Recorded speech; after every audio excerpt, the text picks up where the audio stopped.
If you want to find out the 5 biggest mistakes you probably have been doing in your German application, then this video is for you.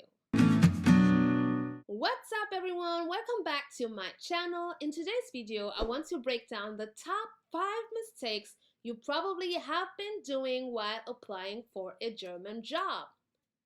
To get the full effect, keep watching. Also, subscribe to my channel, hit the notification bell so I can keep you updated on all things German and Germany. Alright, so let's get started with the top 5 mistakes you probably have been doing in your applications. Number 5. You have been applying for jobs that clearly require a mastery level of German. This is very important, people. Germany is generally not an English-speaking country. The official language is German, only German.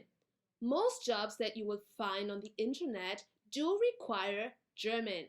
However, I understand that not everyone has the time or the means to learn German. So the best thing you can do is to strategically look for job positions that demand an English-speaking applicant.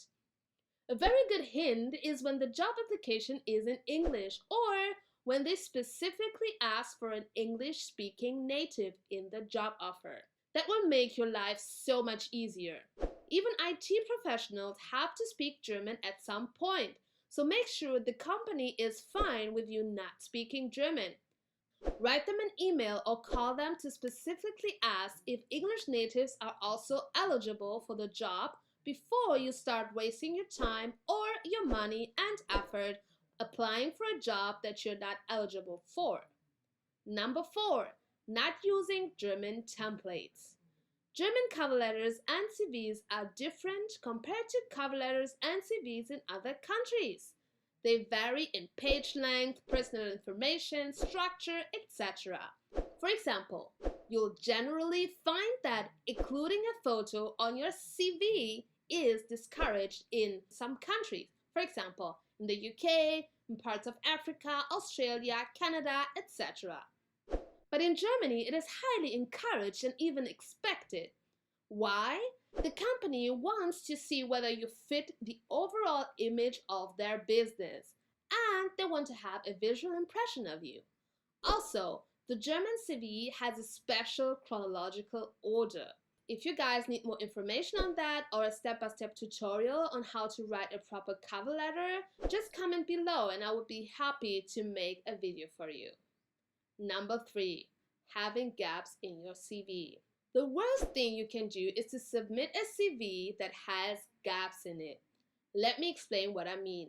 Let's say you have been unemployed for 6 months, right? From January 2019 to June 2019. Don't just leave that part of your life out. German headhunters will see that and will definitely suspect that you are hiding something and that you are not trustworthy. It's that serious, people. So the best thing to do is to find a nice way to describe this period of your life. Think about what you have been doing during that time. Have you been taking care of your parents? Have you been researching how to best apply for a job?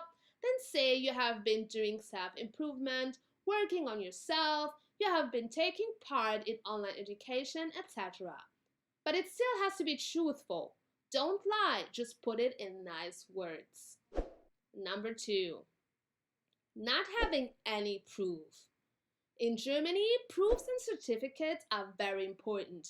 Make sure to include them in your application. It is definitely needed, so that headhunters and recruiters can believe what you have been writing in your CV. Because, in all honesty, everyone can claim anything. Only when you have proof does what you say take on meaning. The most relevant proofs you need are, of course, your university degree and your work certificates. Definitely make sure to include work certificates. Last but definitely not least of the top 5 biggest mistakes people have been doing in their German applications are typos. Let me tell you, German headhunters and recruiters are ruthless when it comes to typos. Do not even bother submitting a sloppy application with typos. They will immediately reject your application without even looking further into it because they assume you did not put any effort in writing that application, and that makes you seem lazy and unprofessional. So please make sure to run through your applications. Even ask somebody to proofread your application before you submit it. So everyone, those were the top 5 application mistakes a lot of foreign people do. If you haven't already subscribed to my channel, hit the notification bell so you'll always know when I upload, and let me know in the comments if you're interested in me doing a step-by-step tutorial on how to apply in Germany. Thanks for watching. See ya!